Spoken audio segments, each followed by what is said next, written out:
ನಮಸ್ಕಾರ. Praise the lord Jesus. ಎಲ್ಲ ನನ್ನ ಪ್ರೀತಿಯ ದಿವ್ಯ ಜನರೇ, ನನ್ನ ಪ್ರೀತಿಯ ಸಹೋದರಿ ಸಹೋದರ, ನಿಮ್ಮೆಲ್ಲರಿಗೂ ನನ್ನ ಹೃದಯಪೂರ್ವಕವಾದಂಥ ಧನ್ಯವಾದಗಳು. ನೀವೆಲ್ಲರೂ ಕರ್ತನ ಕೃಪೆಯಿಂದ ಚೆನ್ನಾಗಿದ್ದೀರಿ ಎಂದು ನಾನು ನಂಬುತ್ತಾ ಇದ್ದೇನೆ. ದೇವರ ವಾಕ್ಯಕ್ಕೆ ಮನಸ್ಸು ಕೊಟ್ಟು ಸಮಯ ಕಳೆದು ಕರ್ತನ ಪಾದ ಸನ್ನಿಧಿಯಲ್ಲಿದ್ದು ದೇವರು ಏನು ನಮಗೆ ತಿಳಿಯಪಡಿಸುತ್ತಾರೋ ಎಂದು ನೀವು ಕೇಳುತ್ತಾ ಇದ್ದೀರಿ. ಕರ್ತನಿಗೆ ಸ್ತೋತ್ರ ಉಂಟಾಗಲಿ. ಇವತ್ತು ದೇವರು ಕೆಲವು ವಿಷಯಗಳನ್ನು ನಮ್ಮೊಟ್ಟಿಗೆ ತಿಳಿಯ ಬಯಸ್ತಾ ಇದ್ದಾರೆ. ನಿಮಗೂ ನನಗೂ ಚೆನ್ನಾಗಿ ಗೊತ್ತುಂಟು, ಯೇಸು ಕ್ರಿಸ್ತನ ಹಾಗೆ ಪ್ರೀತಿಸುವವರು ಒಬ್ಬರೂ ಇಲ್ಲ. ಯೇಸು ಸ್ವಾಮಿಯ ಪ್ರೀತಿಯನ್ನು ಅರ್ಥ ಮಾಡಿಕೊಳ್ಳುವುದು, ಅಳೆಯುವುದು ಸಾಧ್ಯ ಇಲ್ಲ. ಯಾಕೆಂದರೆ ಆತನು ಶತ್ರುಗಳನ್ನು ಪ್ರೀತಿಸು, ವೈರಿಗಳಿಗಾಗಿ ಪ್ರಾರ್ಥಿಸು, ಎಂತಹದೇ ಪರಿಸ್ಥಿತಿಗಳಲ್ಲಿ ಬೇರೆಯವ್ರನ್ನ ಪ್ರೀತಿಸು ಅಂತ ಹೇಳುತ್ತಾರೆ ಹೊರತು ಆತನು ದ್ವೇಷಿಸು ಎಂದು ಹೇಳುವುದೇ ಇಲ್ಲ. ಹಾಗಾದರೆ ಇವತ್ತು ಇಷ್ಟೊಂದು ಪ್ರೀತಿಯ ಕುರಿತಾಗಿ ಹೇಳುವ ಸ್ವಾಮಿ ಕೆಲವನ್ನ ಪ್ರೀತಿಸಬೇಡ ಎಂದು ನಮಗೆ ಎಚ್ಚರ ಕೊಡ್ತಾ ಇದ್ದಾರೆ. ಹಾಗಾದರೆ ಯಾವ ವಿಚಾರಗಳನ್ನು ನಾವು ಪ್ರೀತಿಸಬಾರದು ಅಂತ ಬೈಬಲ್ ವಾಕ್ಯ ರೂಪವಾಗಿ ಹೇಳುತ್ತಾ ಇದೆ ಎಂಬುದನ್ನು ನಾವು ಸ್ವಲ್ಪ ಧ್ಯಾನ ಮಾಡಿಕೊಳ್ಳೋಣ. ಇದು ನಮಗೆ ನಿಜವಾಗಿಯೂ ಸಹಾಯಕವಾಗುತ್ತದೆ. ದೇವರನ್ನು ಪ್ರೀತಿಸುವುದಕ್ಕೆ ಹೆಚ್ಚು ಸಹಾಯಕಾರಿಯಾಗುತ್ತದೆ. ಈ ದಿನದ ಮುಖ್ಯವಾದಂಥ ದೇವರ ವಾಕ್ಯವು ಕೀರ್ತನೆಗಳ ಗ್ರಂಥ 4ನೇ ಅಧ್ಯಾಯ 2ನೇ ವಚನ. ಮಹನೀಯರೇ, ನೀವು ಎಷ್ಟರವರೆಗೆ ನನ್ನ ಗೌರವವನ್ನು ಕೆಡಿಸಿ ನನ್ನನ್ನು ಅವಮಾನಪಡಿಸುವಿರಿ? ಯಾಕೆ ನಿರರ್ಥಕವಾದದ್ದನ್ನು ಪ್ರೀತಿಸಿ ಸುಳ್ಳನ್ನು ಹಿಂಬಾಲಿಸುವಿರಿ ಎಂದು ಬೈಬಲ್ ಪ್ರಶ್ನಿಸುತ್ತಾ ಇದೆ. ಹೌದು ನನ್ನ ಪ್ರಿಯ ದೇವಚನವೇ, ಇಲ್ಲಿ ಒಂದು ವಾಕ್ಯವನ್ನು ನಾವು ತೆಗೆದುಕೊಳ್ಳೋಣ. ಯಾಕೆ ನಿರರ್ಥಕವಾದದ್ದನ್ನು ಪ್ರೀತಿಸ್ತಾ ಇದ್ದೀರಾ? ಅಂದರೆ ಅರ್ಥವಿಲ್ಲದೆ ಇರುವಂಥದ್ದು, ಕರ್ತನಿಗೆ ಇಷ್ಟ ಇಲ್ಲದೆ ಇರುವಂಥದ್ದನ್ನು ನೀವು ಯಾಕೆ ಪ್ರೀತಿಸ್ತಾ ಇದ್ದೀರಾ ಅಂತ ಬೈಬಲ್ ಪ್ರಶ್ನಿಸ್ತಾ ಇದೆ. ಇವತ್ತು ಇದನ್ನು ಅರ್ಥ ಮಾಡಿಕೊಳ್ಳಬೇಕಾದ್ರೆ ಯಾವುದನ್ನು ದೇವರು ಪ್ರೀತಿಸಬೇಡ, ಅದನ್ನು ಅನುಸರಿಸಬೇಡ ಎಂದು ಹೇಳುತ್ತಾರೋ ಅದನ್ನು ತಿಳ್ಕೊಳ್ಬೇಕಲ್ವಾ. ನಾವು ತಂದೆ ತಾಯಿಗಳು, ಟೀಚರು, ಇಲ್ಲ ಸರ್ಕಾರ, ವ್ಯಕ್ತಿಗಳಿಗೆ ಹೇಳುತ್ತದೆ ಇದು ಸರಿ ಇಲ್ಲ, ಇದು ಬೇಡ, ಇದನ್ನು ಅನುಸರಿಸಬೇಡ್ರಿ ಅಂತ ಹೇಳುವ ಹಾಗೆ ಬೈಬಲ್ ಎಷ್ಟೋ ವಿಚಾರಗಳನ್ನು ಪ್ರೀತಿಸು ಅಂತ ಹೇಳಿ ಕೆಲವು ವಿಚಾರಗಳನ್ನು ಪ್ರೀತಿಸಬೇಡ ಅಂತ ಹೇಳುತ್ತದೆ. ಹಾಗಾದರೆ ಆ ವಿಷಯಗಳನ್ನು ನಾವು ಸ್ವಲ್ಪ ಧ್ಯಾನ ಮಾಡಿಕೊಳ್ಳೋಣ. ಇಲ್ಲಿ ಮುಖ್ಯವಾಗಿ ಹೇಳ್ತಾ ಇರುವಂಥದ್ದು ಅರ್ಥರಹಿತವಾಗಿರುವಂಥದ್ದನ್ನು, ನಿರರ್ಥಕವಾದದ್ದನ್ನು ನಾವು ಪ್ರೀತಿಸಬಾರದು ಎಂದು ಬೈಬಲ್ ಹೇಳ್ತಾ ಇದೆ. ಪ್ರೀತಿ ಮಾಡಬೇಕು ನಿಜ, ಆದರೆ ವ್ಯರ್ಥವಾಗಿ ಹೋಗುವ, ನಮಗೆ ಅವಶ್ಯವಿಲ್ಲದೆ ಇರುವಂಥದ್ದು, ನಮ್ಮ ಕುಟುಂಬಕ್ಕೆ ಕೇಡು ಬಗೆಯುವ, ನಮ್ಮ ಸಂಬಂಧಗಳಲ್ಲಿ ಹುಳಿ ಹಿಡ್ಡುವ, ನಮ್ಮಲ್ಲಿ ಪ್ರಶ್ನೆಗಳನ್ನು ಉದ್ಭವ ಮಾಡಿ ನಮ್ಮ ಕುಟುಂಬದ ಸಮಾಧಾನವನ್ನು ಹಾಳು ಮಾಡುವಂಥ ಕೆಲವು ಕೃತ್ಯಗಳಿರುತ್ತವಲ್ಲ, ಅಂಥ ಕೃತ್ಯಗಳನ್ನು ನಾವು ದೂರ ಇಡಬೇಕು. ದೇವರಿಗೆ ಇಷ್ಟ ಇಲ್ಲದೆ ಇರೋದು, ನಮ್ಮ ಕುಟುಂಬಕ್ಕೆ ಬೇಡದೇ ಇರೋದನ್ನು ನಾವು ದೂರ ಇಟ್ಟಾಗಲೇ ನಾವು ಕರ್ತನ ಸಮ್ಮುಖದಲ್ಲಿ ಸಮೀಪವಾಗುತ್ತೇವೆ. ಯಾರಿಗಾದರೂ ಕೆಲವರಿಗೆ ಹೇಳ್ತಾರೆ, ನೀನು ಅದನ್ನು ಮಾಡಬೇಡ, ನನಗಿಷ್ಟ ಆಗೋದಿಲ್ಲ ಅಂತ ಹೇಳ್ತಾರೆ. ಆದರೆ ಕೆಲವರು ಏನು ಮಾಡ್ತಾರೆ ಗೊತ್ತಾ?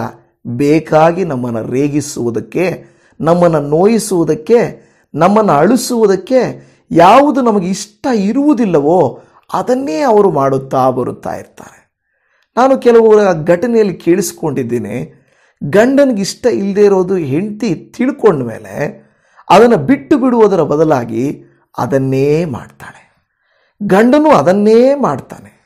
ಮಕ್ಕಳು ಕೂಡ ತಂದೆ ತಾಯಿಗಳು, ಮಗಳೇ ಇದು ಬೇಡ, ಇದನ್ನು ಪ್ರೀತಿಸಬೇಡ್ರಿ ಅಂತ ಹೇಳಿದರೆ ಅದನ್ನೇ ಮಾಡ್ತಾರೆ. ಎಷ್ಟೋ ಜನ ಯವ್ವನ ಮಕ್ಕಳು ಅನ್ಯರನ್ನು ಪ್ರೀತಿಸ್ತಾರೆ, ಕೆಟ್ಟದ್ದನ್ನು ಪ್ರೀತಿಸ್ತಾರೆ, ಬೇಡವಾದದ್ದನ್ನು ಪ್ರೀತಿಸ್ತಾರೆ. ಇವತ್ತು ನಿಮ್ಮಲ್ಲಿ ಯಾರಾದರೂ ಆ ರೀತಿಯಾಗಿ ಬೇಡವೆಂದದ್ದನ್ನು ಪ್ರೀತಿಸಿ ನಿಮ್ಮವರಿಗೆ ನೀವು ನೋವು ಕೊಡ್ತಾ ಇದ್ದೀರಾ? ನಿಮ್ಮವರನ್ನೇ ನೀವು ಪ್ರೀತಿಸದೆ ಹೋದರೆ, ನಿಮ್ಮವರನ್ನೇ ನೀವು ಸಂತೋಷವಾಗಿ ನೋಡಿಕೊಳ್ಳದೆ ಹೋದರೆ ಇನ್ನು ಯಾರನ್ನು ನಾವು ನೋಡಿಕೊಳ್ಳುತ್ತೇವಲ್ವಾ? ಅದೇ ರೀತಿಯಲ್ಲಿ ದೇವರನ್ನು ಕೂಡ, ನಮ್ಮ ದೇವರನ್ನೇ ನಾವು ಪ್ರೀತಿಸದೆ, ನಮ್ಮ ದೇವರಿಗೆ ಇಷ್ಟವಾದದ್ದನ್ನು ನಾವು ಪ್ರೀತಿಸದೆ, ನಮ್ಮ ಶರೀರ, ನಮ್ಮ ಮನಸ್ಸು, ನಮ್ಮ ಜೀವಿತ ಯಾವುದನ್ನು ಕೋರಿಕೊಳ್ಳುತ್ತೋ ಅದನ್ನು ನಾವು ಮಾಡುತ್ತೇವಲ್ವಾ? ಅದು ತುಂಬ ತುಂಬ ಬೇಸರದ ವಿಚಾರವಾಗಿದೆ. ಹಾಗಾದರೆ ದೇವರ ದೃಷ್ಟಿಯಲ್ಲಿ ಯಾವ ಕಾರ್ಯಗಳೆಲ್ಲ ನಿರರ್ಥಕವಾದಗಳು, ಅರ್ಥರಹಿತವಾದಗಳು ಸ್ವಲ್ಪ ತಿಳ್ಕೊಳ್ಳಿ. ಟೈಮನ್ನು ಕೊಡ್ರಿ, ಬೇಗನೆ ವಿಡಿಯೋನ ಆಫ್ ಮಾಡಿಬಿಟ್ಟು ಹೋಗ್ಬೇಡ್ರಿ. ಯಾಕೆಂದರೆ ಪ್ರತಿದಿನ ವಾಕ್ಯ ಸ್ವಲ್ಪ ನೀವು ಟೈಮ್ ಕೊಟ್ಟು ನಿಮ್ಮ ಕೆಲಸ ಮಾಡ್ತಾ ಇದ್ರೂ ಪರವಾಗಿಲ್ಲ, ವಾಕ್ಯಕ್ಕೆ ಗಮನ ಕೊಟ್ಟು ನೀವು ಕೇಳಿಸ್ಕೊಳ್ತಾ ಇರಿ. ಆನ್ ಮಾಡಿಡಿ, ಕೇಳಿಸ್ಕೊಳ್ತಾ ಇರಿ. ಎಲ್ಲೋ ಒಂದು ಕಡೆ ದೇವರು ನಿಮಗೆ ಮಾತನಾಡ್ತಾರೆ. ಅದು ನಿಮಗೆ ಆತ್ಮೀಕವಾಗಿ ಬೆಳೀಲಿಕ್ಕೆ ಸಹಾಯವಾಗ್ತದೆ. ಮತ್ತು ಪ್ರತಿ ವಿಡಿಯೋದನ್ನು ಲೈಕ್ ಮಾಡಿ, ನಿಮಗೆ ಸಾಧ್ಯ ಆದರೆ ಬೇರೆಯವರೊಟ್ಟಿಗೆ ಶೇರ್ ಮಾಡಿಕೊಡಿ. ಸರಿನಾ? ಆಯಿತು, ಬನ್ನಿ. ಹಾಗಾದರೆ ಇಲ್ಲಿ ಕೀರ್ತನೆಗಾರನ ಹೇಳ್ತದಾನೆ, ಮಹನೀಯರೇ ನೀವು ನಿರರ್ಥಕವಾದದ್ದನ್ನು ಪ್ರೀತಿಸಿ. ಮಹನೀಯರೇ, ಈಗ ನಾವು ಬರಿತೀವಲ್ಲ letter, respected teacher, respected madam, ಅಂದರೆ ಮಹನೀಯರೇ, ಗೌರವಾನ್ವಿತರೇ ಅಂತ ಹೇಳುವ ಹಾಗೆ ಬೈಬಲ್ ನಮ್ಮನ್ನು ಹೇಳುತ್ತಾ ಇದೆ, ಮಹನೀಯರೇ ಎಷ್ಟರವರೆಗೆ ನನ್ನ ಗೌರವವನ್ನು ಕೆಡಿಸಿ ನನ್ನನ್ನು ಅವಮಾನಪಡಿಸುವಿರಿ. ಯಾಕೆ ಹಂಗೆ ದೇವರು ಕೇಳ್ತಾ ಇದ್ದಾರೆ ಗೊತ್ತಾ? ಯಾಕೆಂದರೆ ನಾವೇನು ಮಾಡ್ತಾ ಇದ್ದೀವಂತೆ, ಪ್ರೀತಿಸಬೇಕಾದದ್ದನ್ನು ಪ್ರೀತಿಸದೆ ಪ್ರೀತಿಸಬೇಡಿರಿ ಎನ್ನುವಂಥದ್ದನ್ನು ಪ್ರೀತಿಸುವುದರಿಂದ ದೇವರು ನನ್ನ ಮಾನ ಯಾಕೆ ತೆಗಿತೀರಾ? ನನ್ನನ್ನು ಮರ್ಯಾದೆ ಇನ್ನು ಎಷ್ಟು ಕಾಲ ನನ್ನನ್ನು ಅವಮಾನಪಡಿಸ್ತೀರಾ ಅಂತ ಕೇಳ್ತಾ ಇದ್ದಾರೆ. ಹಾಗಾದರೆ ಇನ್ನು ಮುಂದಿನ ವಿಚಾರಗಳು ನಾವೇನಾದರೂ ನಮ್ಮ ಜೀವಿತದಲ್ಲಿ ನಾವು ಹಾಗೆ ನಡ್ಕೊಳ್ಳುತ್ತಾ ಇದ್ದರೆ ಒಂದು ವೇಳೆ ನಾವು ದೇವರಿಗೆ ಅವಮಾನ ತರುವಂಥವರಾಗಿರುತ್ತೇವೆ. ದೇವರು ನಿಮ್ಮೊಟ್ಟಿಗೆ ಮಾತನಾಡಿದರೆ ಇವತ್ತು ಈ ಕಾರ್ಯಗಳನ್ನು ಬಿಟ್ಟು ಬಿಡಬೇಕಾಗಿ ನಿಮ್ಮಲ್ಲಿ ನಾನು ಮನವಿ ಮಾಡ್ತಾ ಇದ್ದೇನೆ. ನಾವು ಮೊದಲ ವಾಕ್ಯವನ್ನು ಓದಿಕೊಳ್ಳೋಣ. ಮೊದಲ ಯೋಹಾನನ ಪತ್ರಿಕೆ 2ನೇ ಅಧ್ಯಾಯ 15ನೇ ವಚನ. ಲೋಕವನ್ನಾಗಲಿ ಲೋಕದಲ್ಲಿರುವವುಗಳನ್ನಾಗಲಿ ಪ್ರೀತಿಸಬೇಡಿರಿ. ಯಾವನಾದರೂ ಲೋಕವನ್ನು ಪ್ರೀತಿಸಿದರೆ ತಂದೆಯ ಮೇಲಣ ಪ್ರೀತಿಯು ಅವನಲ್ಲಿಲ್ಲ. ಶತ್ರುವನ್ನೂ ಪ್ರೀತಿಸು ಅಂತ ಹೇಳಿದ ಸ್ವಾಮಿ ಲೋಕವನ್ನು ಪ್ರೀತಿಸಬೇಡ ಅಂತ ಹೇಳ್ತದೆ. ಮನುಷ್ಯನನ್ನು ಪ್ರೀತಿಸು ಅಂತ ಹೇಳುವ ದೇವರು ವ್ಯಕ್ತಿಗಳನ್ನು ಪ್ರೀತಿಸು ಅಂತ ಹೇಳ್ತದೆ, ಆದರೆ ವಸ್ತುಗಳನ್ನು ಪ್ರೀತಿಸಬೇಡ ಅಂತ ಹೇಳ್ತದೆ. ಕೆಲವು ಸಾರಿ ನಮ್ಮ ಮನೆಗಳಲ್ಲಿ ಅಷ್ಟೇ ನಾವು ವಸ್ತುಗಳಿಗೆ ಕೊಡುವಂಥ ಮರ್ಯಾದೆ, ಅದರ ಬೆಲೆ, ಅದರ ಮೇಲಿರುವ ಪ್ರೀತಿ ಕೆಲವು ಸಾರಿ ಮನುಷ್ಯರ ಮೇಲೆ ಇರೋದಿಲ್ಲ. ಕೆಲವು ವಸ್ತುಗಳನ್ನು ನಾವು ಪ್ರತಿದಿನ ಶುಭ್ರ ಮಾಡಿಟ್ಕೊಳ್ತಾ ಇರ್ತೇವೆ, ಅದು ಚೆನ್ನಾಗಿದೆಯಾ ಅಂತ ನೋಡ್ಕೊಳ್ತಾ ಇರ್ತೇವೆ, ಅವುಗಳನ್ನು ಒಂದು ರೀತಿಯಾಗಿ ನಮ್ಮ ಹತ್ತಿರದಲ್ಲೇ ಇಟ್ಟುಕೊಳ್ಳುತ್ತೇವೆ. ಕೆಲವು ಸಾರಿ ನಮ್ಮ ಹತ್ರ ಇರುವ ಮೊಬೈಲ್ಗಿರುವ ಮರ್ಯಾದೆ ನಮ್ಮ ಮನೆಯಲ್ಲಿರೋರಿಗಿರಲ್ಲ. ಸತ್ಯ ಅಲ್ವೇ ಮಾತು? ನಮ್ಮ ಮೊಬೈಲ್ಗಿರುವ ಮರ್ಯಾದೆ ಮನೆಯಲ್ಲಿರೋರಿಗಿರಲ್ಲ. ಮೊಬೈಲ್ ಅಂದರೆ ಅಷ್ಟೊಂದು ಹತ್ತಿರದಲ್ಲಿ ಇಟ್ಕೊಂಡು ಯಾವಾಗಲೂ ಹತ್ತಿರ ಇದೆಯಾ, ಚಾರ್ಜ್ ಇದೆಯಾ, ಅದರ ರೀಚಾರ್ಜ್ ಇದೆಯಾ, ಅದು ಹೇಗಿದೆ ಎಲ್ಲವನ್ನು ನೋಡಿಕೊಳ್ಳುವ ನಾವು ಮನುಷ್ಯರನ್ನು ಪ್ರೀತಿಸೋದಿಲ್ಲ. ನೋಡಿ, ದೇವರ ವಾಕ್ಯ ಹೇಳುತ್ತದೆ, ಲೋಕವನ್ನಾಗಲಿ ಲೋಕದಲ್ಲಿರುವಂಥವುಗಳನ್ನಾಗಲಿ ಅನೇಕ ಸಾರಿ ಆಸ್ತಿಯನ್ನು ಪ್ರೀತಿಸ್ತೇವೆ, ಮನೆಯನ್ನು ಪ್ರೀತಿಸ್ತೇವೆ. ಅಂದರೆ ಇಷ್ಟ ಇರಬಾರ್ದು ಅಂತಲ್ಲ, ಆದರೆ ಅದೇ ನಮಗೆ ಸರ್ವಕಾಲಕ್ಕೂ ಇರುವ ಹಾಗೆ, ಸದಾಕಾಲವೂ ನಮ್ಮ ಸಂಗಡ ಇರುವ ಹಾಗೆ ಮನೆಯನ್ನು, ವಸ್ತುಗಳನ್ನು ಪ್ರೀತಿಸುವುದು. ಅನೇಕ ಜನರು ವಾಹನಗಳನ್ನು ಪ್ರೀತಿಸ್ತಾರೆ, ಅನೇಕ ಜನರು ಅವರ ಕೈಲಿರುವ ವಸ್ತುಗಳನ್ನು ಪ್ರೀತಿಸ್ತಾರೆ.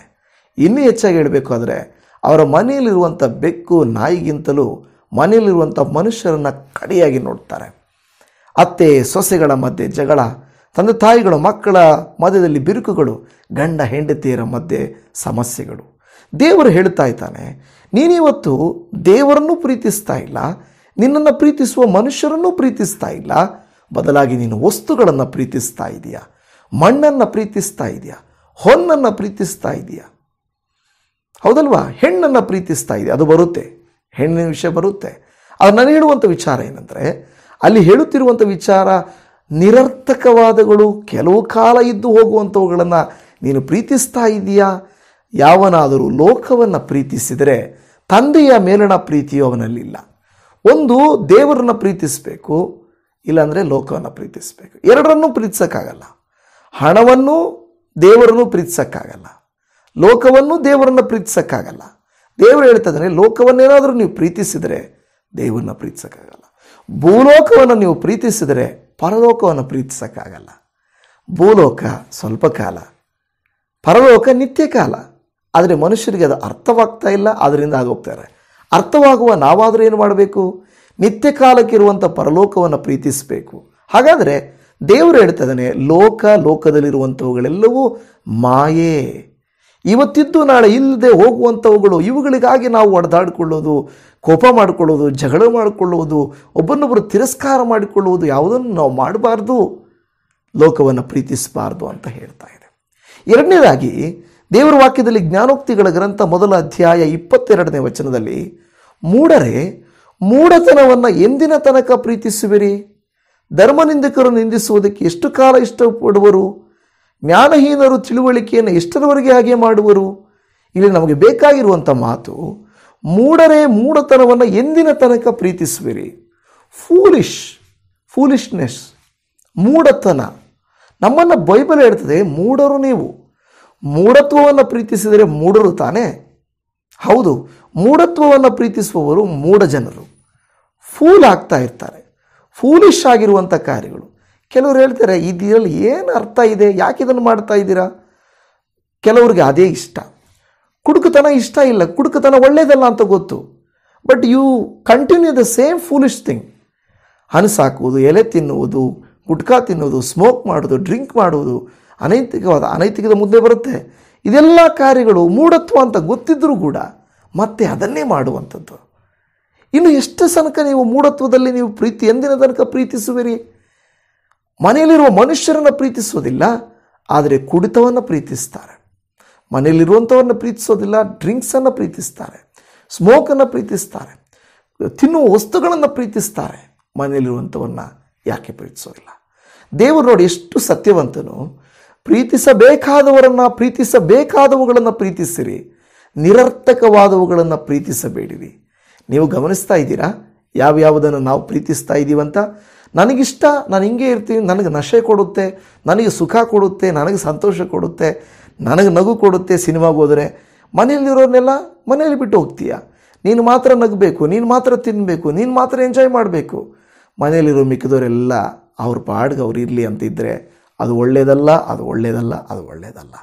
ಪ್ರಿಯ ದೇವಜನರೇ, ಹಾಗಾದರೆ 3ನೇ ಕಾರ್ಯಕ್ಕೆ ಹೋಗೋಣ. 2 ಪೇತ್ರನ ಪತ್ರಿಕೆ 2ನೇ ಅಧ್ಯಾಯ 15ನೇ ವಚನದಲ್ಲಿ ಹೇಳುತ್ತದೆ, ಇವರು ನೀಟಾದ ಮಾರ್ಗವನ್ನು ಬಿಟ್ಟು ಬೆಯೋರನ ಮಗನಾದ ಬೀಳಾಮನ ಮಾರ್ಗವನ್ನು ಹಿಡಿದು ತಪ್ಪಿ ಹೋಗಿದ್ದಾರೆ. ಈ ಬೀಳಾಮನು ಅಧರ್ಮದಿಂದ ದೊರಕುವ ದ್ರವ್ಯವನ್ನು ಪ್ರೀತಿಸಿದನು. ಆ ದ್ರವ್ಯವನ್ನು ಪ್ರೀತಿಸಿದನು ಅಂತ ಹೇಳಿದ್ರೆ, ದ್ರವ್ಯ ಅಂತ ಹೇಳಿದ್ರೆ ಆದಾಯ ಮಾಡಲೇಬೇಕು, ಕೆಲಸ ಮಾಡಲೇಬೇಕು, ದುಡಿಮೆ ಮಾಡಲೇಬೇಕು. ಅದರಿಂದ ಬರೋ ಸಂಬಳ, ಅದರಿಂದ ಬರೋ ಲಾಭ, ಅದರಿಂದ ಬರುವಂಥ ಹಣ ಕೆಟ್ಟದ್ದಲ್ಲ. ಹಣ ಯಾವತ್ತೂ ಕೆಟ್ಟದ್ದಲ್ಲ. ಅದಕ್ಕೆ ಕೆಲವರು ಹೇಳ್ತಾರೆ ಏನಂದರೆ, ಹಣದ ಮೇಲೆ ನಾವು ಮಾಸ್ಟರ್ ಆಗಿರಬೇಕು ಹೊರತು ಹಣವು ನಮ್ಮ ಮೇಲೆ ಮಾಸ್ಟರ್ ಆಗಿರಬಾರ್ದು. ಅದು ಹಣವು ನಮ್ಮ ಹತ್ರ ಸೇವಕ ಥರ ಇರಬೇಕಂತೆ, ಯಜಮಾನನ ಥರ ಇರೋಕ್ಕೆ ಬಿಡಬಾರ್ದು. ಹಣ ಅವಶ್ಯಕತೆ ಹೊರತು ಹಣಕ್ಕೆ ನಾವು ದಾಸರಾಗಬಾರ್ದು ಅಂತ ಬೈಬಲ್ ಹೇಳ್ತದೆ. ಅದಕ್ಕೆ ಇಲ್ಲಿ ದೇವ್ರ ವಾಕ್ಯ ಹೇಳ್ತಿರುವಂಥ ಮಾತೇನೆಂದರೆ, ಅಧರ್ಮದಿಂದ ದೊರಕುವ ದ್ರವ್ಯ. ಅದು ದೇವ್ರ ವಾಕ್ಯ ಸ್ಪಷ್ಟವಾಗಿ ಹೇಳ್ತಾ ಇದೆ, ಅಧರ್ಮದಿಂದ ದೊರಕುವ ದ್ರವ್ಯವನ್ನು ಪ್ರೀತಿಸಿದನವನು. ಹಾಗಾದರೆ ನಾವೇನು ಮಾಡಬಾರ್ದು? ಅಧರ್ಮದಿಂದ ಸುಳ್ಳು ಹೇಳಿ, ವಂಚನೆ ಮಾಡಿ, ಮೋಸ ಮಾಡಿ, ಕಳ್ಳತನ ಮಾಡಿ ಪಡೆದುಕೊಳ್ಳುವಂಥ ದ್ರವ್ಯ, ಅಂದರೆ ಅದು ಬಂಗಾರ ಆಗಿರಲಿ, ಹಣ ಆಗಿರಲಿ. ಕೆಲವು ಸಾರಿ ಸುಮ್ಮನೆ ಕೆಲವರು ಡ್ರಾಮಾ ಕ್ರಿಯೇಟ್ ಮಾಡಿ, ಸೀನನ್ನು ಕ್ರಿಯೇಟ್ ಮಾಡಿ ತೆಗೆದುಕೊಳ್ತಾರೆ. ನನಗೆ ಕೆಲವರು ಕಾಲ್ ಮಾಡ್ತಾರೆ, ಅಯ್ಯ ತುಂಬ ಎಮರ್ಜೆನ್ಸಿ ಇದೆಯಪ್ಪ, ನಮಗೆ ಸಹಾಯ ಮಾಡಿ ಅಂತ ಕೇಳ್ತಾರೆ. ನಾವು ನಿಜ ಅಂದ್ಕೊಂಡು ಕೊಡ್ತೀವಿ, ಆಮೇಲೆ ಗೊತ್ತಾಗುತ್ತೆ ಅದು ಸುಳ್ಳು ಅಂತ. ಆದರೂ ಇರಲಿ, ಸಣ್ಣದು ಹೋದರೆ ಹೋಗಲಿ ಅಂತ ನಾವು ಅದ್ರ ಬಗ್ಗೆ ಇಷ್ಟಪಡೋದಿಲ್ಲ. ಆದರೆ ಅದನ್ನೇ ಒಂದು ಸೀನ್ ಕ್ರಿಯೇಟ್ ಮಾಡಿ ಸೇವಕರ ಹತ್ರ ಇಲ್ಲ ಬೇರೆಯವ್ರ ಹತ್ರ ಹಣ ಆಸೆಗೋಸ್ಕರ ಸೀನ್ ಕ್ರಿಯೇಟ್ ಮಾಡೋದು ಒಳ್ಳೆಯ ಕೃತ್ಯ ಅಲ್ಲವೇ ಅಲ್ಲ. ದೇವ್ರ ವಾಕ್ಯ ಹೇಳ್ತದೆ, ನೀವು ದ್ರವ್ಯವನ್ನು, ಅಧರ್ಮದಿಂದ ದೊರಕುವ ದ್ರವ್ಯವನ್ನು ಪ್ರೀತಿಸಬಾರದು ಅಂತ ದೇವರ ವಾಕ್ಯವು ಹೇಳುವುದನ್ನು ನಾವಿಲ್ಲಿ ಗಮನಿಸ್ತಾ ಇದ್ದೇವೆ. ಹಾಗಾದರೆ ಇನ್ನೊಂದು ವಿಷಯವನ್ನು ನಾವು ನೋಡುತ್ತಾ ಇದ್ದೇವೆ. ತಿಮೋಥೆಯನಿಗೆ ಬರೆದ 2ನೇ ಪತ್ರಿಕೆಯಲ್ಲಿ 3ನೇ ಅಧ್ಯಾಯ 6ನೇ ವಚನ, ಮನೆಗಳಲ್ಲಿ ನುಸುಳಿ ಪಾಪದಿಂದ ತುಂಬಿದವರು, ನಾನಾ ವಿಧವಾದ ಇಚ್ಛೆಗಳಿಂದ ಪ್ರೇರಿತರೂ ಆಗಿರುವ ಅವಿವೇಕಗಳಾದ ಸ್ತ್ರೀಯರನ್ನು ವಶ ಮಾಡಿಕೊಳ್ಳುವವರು ಇವರೊಳಗೆ ಸೇರಿದವರೇ. ಅಂದರೆ ಇಲ್ಲಿ ಮುಖ್ಯವಾಗಿ ಹೇಳಿದ್ರೆ, ಮಣ್ಣು ಹೊನ್ನು, ಹೆಣ್ಣು ಹೊನ್ನು ಮಣ್ಣು ಅಂತಾರಲ್ವ, ಹೆಣ್ಣು ಇದು ಬಹಳ ಮುಖ್ಯ. ಇದೇನಿದು ಹೆಣ್ಣನ್ನು ಮಾತ್ರನ ಅಂದರೆ ಗಂಡು ಕೂಡ ಬರ್ತಾನೆ, ಗಂಡು ಕೂಡ ಬರ್ತಾನೆ. ಅದರರ್ಥ ಶಾರೀರಿಕ ಇಚ್ಛೆಗಳು ಪ್ರೀತಿಸಬಾರದು.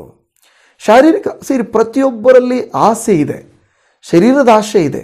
ಅದಕ್ಕಾಗಿ ದೇವರು ಒಂದು ಸಂಬಂಧವನ್ನು, ಮದುವೆ ಎಂಬ ಪವಿತ್ರ ಬಂಧನವನ್ನು ಇಟ್ಟಿದ್ದಾರೆ. ಆ ಬಂಧನ ಏನಿದೆಯಲ್ಲ, ಪವಿತ್ರ ಬಂಧನ ಏನಿದೆಯೋ, ಅದರಲ್ಲಿ ನಮ್ಮ ಶರೀರ ಆಶೆಗಳನ್ನು ತೀರಿಸಿಕೊಳ್ಬೇಕು. ಆದರೆ ಅದನ್ನು ಮೀರಿದಂಥ ಕೃತ್ಯಗಳು ಕೆಟ್ಟವುಗಳಾಗಿದೆ. ಹಾಗಾದರೆ ಈ ವಾಕ್ಯವನ್ನು ಕೇಳುತ್ತಿರುವಂಥ ನನ್ನ ಪ್ರಿಯ ಸಹೋದರಿ ಸಹೋದರ, ಅನೇಕರನ್ನು ನಾವು ಲೋಕದಲ್ಲಿ ನೋಡ್ತಾ ಇದ್ದೇವೆ. ನಮ್ಮಲ್ಲಿ ಇದರಲ್ಲಿ ಯಾವುದೋ ಒಂದು ಗುಣ ಇರಬಹುದು, ಇಲ್ಲದೇ ಇದ್ದರೆ ದೇವರಿಗೆ ಸ್ತೋತ್ರ. ಇನ್ನು ಕೆಲವು ವಿಷಯಗಳನ್ನು ನಾನು ಮುಂದೆ ಹೇಳಲಿಕ್ಕಿದ್ದೇನೆ. ಇಲ್ಲಿ ನೋಡ್ತಾ ಇರುವಂಥದ್ದು ನಾನಾ ವಿಧವಾದ ಇಚ್ಛೆಗಳಿಂದ ಪ್ರೇರಿತರಾಗಿ ಪ್ರೀತಿಸೋರು. ನಾನಾ ವಿಧವಾದಂಥ ಇಚ್ಛೆಗಳು, ಇನ್ನೂ ಅನೇಕ ಕಣ್ಣಿನ ಆಶೆ, ಶರೀರದ ಆಶೆ. ಅದಕ್ಕೆ ದೇವರ ವಾಕ್ಯ ಹೇಳುತ್ತಲ್ಲ, ಶರೀರದ ಆಶೆ, ನೇತ್ರಾಶೆ, ಬದುಕು ಬಾಳಿನ ಡಂಬ ಅಂತ ಹೇಳ್ತದಲ್ವ. ಇದು ಏನಾಗ್ಬಿಡುತ್ತದೆ, ನಮ್ಮನ್ನು ಅದನ್ನು ಪ್ರೀತಿಸುವಂತೆ ಮಾಡ್ತಾ ಇರ್ತದೆ. ಕೆಲವು ಸಾರಿ ಮನೆಯಲ್ಲಿರೋರನ್ನ ಪ್ರೀತಿಸಲ್ಲ, ಊರವ್ರನ್ನೆಲ್ಲ ಪ್ರೀತಿಸ್ತೇವೆ. ಅಂದರೆ ನಾನು ಹೇಳೋದು ಶಾರೀರಿಕವಾಗಲ್ಲ, ಇಷ್ಟ ಅಕ್ಕರೆ ತೋರಿಸೋದು, ಪ್ರೀತಿ ತೋರಿಸೋದು, ಸಹಾಯ ಮಾಡೋದು. ಕೆಲವು ಸಾರಿ ನಮ್ಮ ಮನೆಯವರಿಗೆ ಅಕ್ಕರೆ ತೋರಿಸಲ್ಲ, ಬೇರೆಯವರಿಗೆಲ್ಲ ಅಕ್ಕರೆಯನ್ನು ತೋರಿಸ್ತಾ ಇರ್ತಾರೆ. ಈ ವಾಕ್ಯವನ್ನು ಕೇಳುತ್ತಿರುವಂಥ ನನ್ನ ಪ್ರಿಯ ದೇವಚನವೇ, ದೇವರಿವತ್ತು ನಿಮಗೆ ಸಹೋದರ ಸಹೋದರಿ ನಿಮಗೆ ಹೇಳ್ತಾ ಇದ್ದಾರೆ, ಮೊದಲು ಪ್ರೀತಿಸಬೇಕಾದದನ್ನು ಪ್ರೀತಿಸಿರಿ, ನಿರರ್ಥಕವಾದವುಗಳನ್ನು ಪ್ರೀತಿಸಬೇಡ್ರಿ. ಇವೆಲ್ಲ ನೀವು ನಿರರ್ಥಕವಾದವುಗಳೇ. ನಾವು ಧ್ಯಾನ ಮಾಡಿರುವಂಥ ನಿರರ್ಥಕವಾದವುಗಳು, ಲೋಕದಲ್ಲಿರುವಂಥವುಗಳು ನಿರರ್ಥಕವಾದಂಥದ್ದು. ಮೂಢತನ ಅನ್ನೋಂಥದ್ದು ಫೂಲಿಶ್ನೆಸ್ಸು. ನಾವೇನೇನು ತಿಂತೀವಿ ಅದೆಲ್ಲ ಫೂಲಿಶ್ನೆಸ್ಸು. ಮೂರನೇದಾಗಿ ಅಧರ್ಮದಿಂದ ದೊರಕುವಂಥ ದ್ರವ್ಯಾಶೆ, ದ್ರವ್ಯವನ್ನು ಪ್ರೀತಿಸಬಾರ್ದು. ಶರೀರ ಇಚ್ಛೆಗಳನ್ನು, ಶರೀರದ ಆಶೆಗಳನ್ನು ನಾವು ಪ್ರೀತಿಸಬಾರ್ದು ಅಂತ ಹೇಳುವುದನ್ನು ನಾವು ನೋಡ್ತಾ ಇದ್ದೇವೆ. 4ನೇದಾಗಿ ನಾವು ನೋಡುತ್ತೇವೆ, ಪ್ರಕಟಣೆಯ ಗ್ರಂಥ 22ನೇ ಅಧ್ಯಾಯ 15ನೇ ವಚನ. ನಾಯಿಗಳಂತಿರುವವರು, ಮಾಟಗಾರರು, ಜಾರರು, ಕೊಲೆಗಾರರು, ವಿಗ್ರಹಾರಾಧಕರು, ಸುಳ್ಳಾದದ್ದನ್ನು ಪ್ರೀತಿಸಿ ನಡೆಸುವವರೆಲ್ಲರೂ ಹೊರಗಿನವರು ಎಂದು ಹೇಳಿದರು ಅಂತ ದೇವರ ವಾಕ್ಯ ಹೇಳ್ತಾ ಇದೆ. ಸುಳ್ಳಾದದ್ದನ್ನು ಪ್ರೀತಿಸುವವರು. ಏನು ಸುಳ್ಳಾಗಿರುವಂಥದ್ದು? ಇವತ್ತು ಯೂಟ್ಯೂಬ್ಗಳಲ್ಲಿ, ಫೇಸ್ಬುಕ್ಕು, ಇನ್ಸ್ಟಾಗ್ರಾಮ್ಗಳಂತೇಳಿ ಸುಳ್ಳಾದ ಇನ್ಫಾರ್ಮೇಷನ್ಗಳನ್ನು, ಸುಳ್ಳಾದ ಕಾರ್ಯಗಳನ್ನು ಬೇಕಂತ ಅದು ಹೇಳಿ ಏನು ಮಾಡ್ತಾ ಇರ್ತಾರೆ, ಬೋಧಿಸ್ತಾ ಇರ್ತಾರೆ, ತಿಳಿಸ್ತಾ ಇರ್ತಾರೆ. ಆ ಸುಳ್ಳಾದದನ್ನು ಏನು ಮಾಡ್ತಾರೆ, ಇಷ್ಟಪಡ್ತಾರೆ ಜನ. ಸತ್ಯ ಹೇಳಿದರೆ, ಯಥಾರ್ಥವಾಗಿದ್ದರೆ ಯಾರೂ ಪ್ರೀತಿಸಲ್ಲ. ಎಲ್ಲ ನಟನೆ ಮಾಡಿ ಮೋಸ ಮಾಡುವ, ವಂಚನೆ ಮಾಡುವಂಥ ಅವುಗಳನ್ನು ಪ್ರೀತಿಸ್ತಾರೆ. ನೋಡಿ, ಸುಳ್ಳಾದದನ್ನು ಪ್ರೀತಿಸುವಂಥ ಜನರು ನಾವಾಗಿದ್ದೇವೆ. ದೇವರು ಹೇಳ್ತಾರೆ, ಯಾವುದಾದರೂ ದೇವರ ದೃಷ್ಟಿಯಲ್ಲಿ ಸುಳ್ಳಾಗಿದ್ದರೆ ಅದನ್ನು ಪ್ರೀತಿಸಬಾರ್ದು. ದೇವರು ಯಾವತ್ತೂ ಹೇಳೋದೇನೆಂದರೆ, ಹೌದು, ಇಲ್ಲ, ಇದಕ್ಕೆ ಮಿಗಿಲಾದದ್ದೆಲ್ಲ ಸುಳ್ಳೆ. ಹಾಗಾದರೆ ಲೋಕದಲ್ಲಿ ಎಷ್ಟೋ ಕಾರ್ಯಗಳು ಹೌದು ಇಲ್ಲ ಅನ್ನೋದಕ್ಕಿಂತ ಅತೀತವಾಗಿ ಎಷ್ಟೊಂದು ಮನುಷ್ಯರನ್ನ ಮರಳು ಮಾಡಿ ತಮ್ಮ ಹಂಗಿನಲ್ಲಿಟ್ಟುಕೊಂಡಿದ್ದಾರೆ. ದೇವರ ವಾಕ್ಯವನ್ನು ಆಲಿಸುವ ಪ್ರಿಯ ದೇವಚನವೇ, ನೀವು ನಾನೇನು ಮಾಡೋಣ? ಈ ವಾಕ್ಯಗಳು ಹೇಳಿದ ಪ್ರಕಾರವಾಗಿ ನಾವು ನಿರರ್ಥಕವಾದವುಗಳನ್ನು ಪ್ರೀತಿಸೋದು ಬೇಡ, ಕೆಟ್ಟದ್ದನ್ನು ಪ್ರೀತಿಸೋದು ಬೇಡ. ನಮ್ಮನ್ನು ಕರ್ತನಿಂದ ಅಗಲಿಸುವುದು, ಕರ್ತನಿಗೆ ಅವಿಧೇಯತ್ವವನ್ನು ಸೂಚಿಸುವಂಥ ಕೃತ್ಯಗಳಿಗೆ ನಾವು ಪ್ರೀತಿಯನ್ನು ತೋರಿಸುವುದು ಬೇಡ. ಬದಲಾಗಿ ದೇವರನ್ನು ಪ್ರೀತಿಸೋಣ, ದೇವರ ಕೃತ್ಯಗಳನ್ನು, ದೈವಿಕ ಕಾರ್ಯಗಳನ್ನು ಪ್ರೀತಿಸೋಣ. ಆಗ ದೇವರು ಸಂತೋಷಿಸುತ್ತಾರೆ. ದೇವರಿಗೆ ನಮ್ಮನ್ನು ಕಂಡಾಗ ಸಂತೋಷ ಆಗ್ತದೆ. ಕುಟುಂಬವನ್ನು ಪ್ರೀತಿಸೋಣ, ವ್ಯಕ್ತಿಗಳನ್ನು ಪ್ರೀತಿಸೋಣ, ಶತ್ರುಗಳನ್ನು ಪ್ರೀತಿಸೋಣ. ಆದರೆ ದೇವರು ಹೇಳ್ತಾನೆ, ನಾನು ಪಾಪಿಗಳನ್ನು ಪ್ರೀತಿಸುತ್ತೇನೆ, ಪಾಪವನ್ನು ನಾನು ವಿರೋಧಿಸುತ್ತೇನೆ ಎಂಬುದಾಗಿ. ಇದೇ ಮಾತನ್ನು ನಾವು ಯಾವಾಗಲೂ ಇಟ್ಟುಕೊಳ್ಳಬೇಕು. ದೇವರೇ, ಇದರಲ್ಲಿ ಏನಾದರೂ ಪಾಪ ಬಂದರೆ ನಾನು ಅದನ್ನು ಪ್ರೀತಿಸೋದಿಲ್ಲ, ಆದರೆ ಮನುಷ್ಯರನ್ನು ನಾನು ದ್ವೇಷಿಸೋದಿಲ್ಲ. ಅವರು ಪಾಪಿಗಳು, ಪಾಪಗಳನ್ನಲ್ಲ, ಅವರು ಮಾಡುವ ಕೆಟ್ಟತನವನ್ನು ನಾವು ಎಂದಿಗೂ ಎನ್ಕರೇಜ್ ಮಾಡಬಾರ್ದು. ಆದರೆ ಅವರಿಗೆ ಹೇಳಬೇಕು, ನಾವು ನಿಮ್ಮನ್ನು ಪ್ರೀತಿಸ್ತೇವೆ, ನಾವು ನಿಮ್ಮನ್ನು ಗೌರವಿಸ್ತೇವೆ, ನೀವು ದೇವರ ಮಕ್ಕಳು, ದೇವರಿಂದ ನಿಮಗೆ ಪ್ರೀತಿ ಸಿಗುತ್ತೆ ಅಂತ ನಾವು ಹೇಳುವಂಥವರಾಗಿರಬೇಕು. ನಿಮ್ಮ ಕುಟುಂಬದಲ್ಲಿರುವಂಥವನ್ನ ದಯಮಾಡಿ ದ್ವೇಷಿಸಬೇಡ್ರಿ. ವಸ್ತುಗಳಿಗಿಂತ ವ್ಯಕ್ತಿಗಳು ಮುಖ್ಯ, ಅವುಗಳಿಗಿಂತಲೂ ವ್ಯಕ್ತಿಗಳಿಗಿಂತಲೂ ದೇವರು ಮುಖ್ಯ. ದೇವರನ್ನ ನೀವು ನಾನು ಪ್ರೀತಿಸೋಣ, ದೇವರು ಹೇಳಿದ ಹಾಗೆ ಒಬ್ಬರನ್ನೊಬ್ಬರು ಪ್ರೀತಿಸೋಣ. ಆದರೆ ಈ ದ್ರವ್ಯಾಶೆ, ಅಧರ್ಮದಿಂದ ಬಂದ ದ್ರವ್ಯ, ಶರೀರಾಶೆ, ನೇತ್ರಾಶೆ, ಬದುಕು ಬಾಳಿನ ಡಂಬ, ಲೋಕದಲ್ಲಿರುವಂಥ ಕಾರ್ಯಗಳು, ಮೂಢತನದ ಕಾರ್ಯಗಳು, ದೇವರಿಗೆ ಇಷ್ಟ ಇಲ್ಲದೆ ಇರುವಂಥ ಕಾರ್ಯಗಳನ್ನು ನಾವು ಬಿಟ್ಟು ಬಿಡೋಣ. ಏನು ಸುಳ್ಳಾದದನ್ನು ನಾವು ಬಿಟ್ಟು ಬಿಡೋಣ. ದೇವರಿಗೆ ಮೆಚ್ಚುಗೆ ಆದದನ್ನು ನಾವು ಪ್ರೀತಿಸೋಣ. ತಲೆಗಳನ್ನು ಬಾಗಿಸಿ ಪ್ರಾರ್ಥಿಸಿಕೊಳ್ಳೋಣ. ಪರಮ ತಂದೆಯಾದ ದೇವರೇ, ಹೌದು ಸ್ವಾಮಿ, ನಿರರ್ಥಕವಾದದ್ದನ್ನು ಈ ಎಲ್ಲವುಗಳನ್ನು ಪ್ರೀತಿಸಬೇಡಿರಿ ಅಂತ ನಮಗೆ ಹೇಳಿದ್ದೀರಾ. ಇನ್ನು ಎಷ್ಟೋ ಕಾರ್ಯಗಳಿರ್ಬೋದು ಸ್ವಾಮಿ, ಆದರೆ ನೀವು ಪ್ರೀತಿಸುವ ದೇವರು, ಪ್ರೀತಿ ಮಾಡಿರಿ ಎಂದು ಹೇಳುವ ದೇವರು ನೀವು. ಇವತ್ತು ನಮಗೆ ಯಾವುಗಳನ್ನು ಪ್ರೀತಿಸಬಾರದು ಎಂದು ನೀವು ನಮಗೆ ತಿಳಿಯಪಡಿಸಿದ್ದಕ್ಕಾಗಿ ನಿಮಗೆ ಕೋಟಿ ಕೋಟಿ ವಂದನೆಗಳನ್ನು ಸಲ್ಲಿಸ್ತೇವೆ. ಪರಮ ತಂದೆಯಾದ ದೇವರೇ, ದಯಮಾಡಿ ಇವತ್ತು ವಾಕ್ಯವನ್ನು ಕೇಳಿದ ಪ್ರಿಯ ದೇವ ಜನರು ಅವರ ಕುಟುಂಬಗಳಲ್ಲಿ ಅವರನ್ನು ಪ್ರೀತಿಸದೆ, ವಸ್ತುಗಳಿಗೆ ಕೊಡುವಂಥ ಮರ್ಯಾದೆ, ಪ್ರೀತಿ ವ್ಯಕ್ತಿಗಳು ಇವರಿಗೆ ಕೊಡದೆ, ಕೆಲವು ಸಾರಿ ನಾನು ಹೇಳಿದ ಹಾಗೆ ಮೊಬೈಲಿಗೆ ಕೊಡೋ ಮರ್ಯಾದೆ ಮನೆಯವರಿಗೆ ಕೊಡೋದಿಲ್ಲ. ಅದು ಸತ್ಯವಾದ ಮಾತಪ್ಪ. ವಸ್ತುಗಳಿಗೆ, ದೇವರ ಗ್ಯಾಡ್ಜೆಟ್ಸ್ಗೆ, ಎಲೆಕ್ಟ್ರಾನಿಕ್ ಐಟಮ್ಸ್ಗೆ, ಅಂದವಾದ ಕಾರ್ಯಗಳಿಗೆ, ಶರೀರದ ಇದು ಲೋಕದ ಕಾರ್ಯಗಳಿಗೆ ಕೊಡುವಂಥ ಪ್ರಾಮುಖ್ಯತೆಯನ್ನು ವ್ಯಕ್ತಿಗಳಿಗೆ ಕೊಡೋದಿಲ್ಲಪ್ಪ.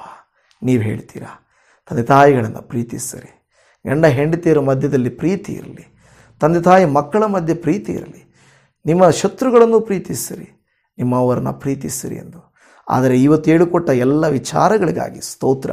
ನೀವು ತಾನೇ ನಮ್ಮನ್ನು ಕರುಣಿಸಿ ಈ ರೀತಿಯಾದ ಕಾರ್ಯಗಳನ್ನು ನಾವು ಕಂಡುಕೊಂಡು ಅವುಗಳಿಗೆ ಹೆಚ್ಚು ಪ್ರಾಮುಖ್ಯತೆಯನ್ನು ಕೊಡದೆ ನಿಮ್ಮ ಮಾತಿನಂತೆ ನಾವು ಪ್ರೀತಿಸುವುದಕ್ಕೆ ನಮಗೆ ಸಹಾಯ ಮಾಡಿಕೊಡ್ರಿ ಅಪ್ಪ.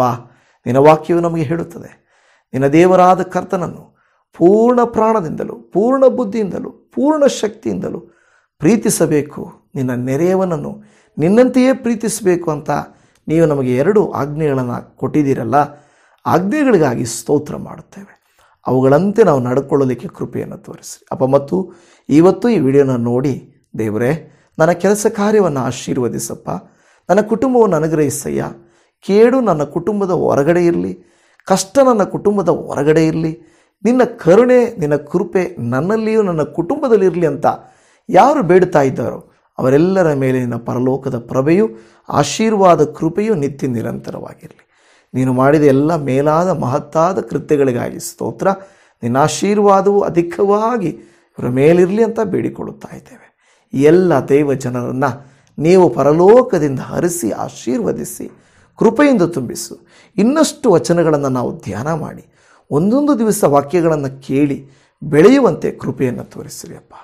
ನಾವು ನಿಮ್ಮನ್ನೇ ಪ್ರೀತಿಸುವಂತೆಯೂ ನಿಮಗಾಗಿ ನಾವು ಜೀವಿಸುವಂತೆಯೂ ನಮ್ಮನ್ನು ನೀವು ಸಿದ್ಧಪಡಿಸಬೇಕೆಂಬುದಾಗಿ ನಾವು ಪ್ರಾರ್ಥನೆ ಮಾಡ್ತಾ ಇದ್ದೀವಿ.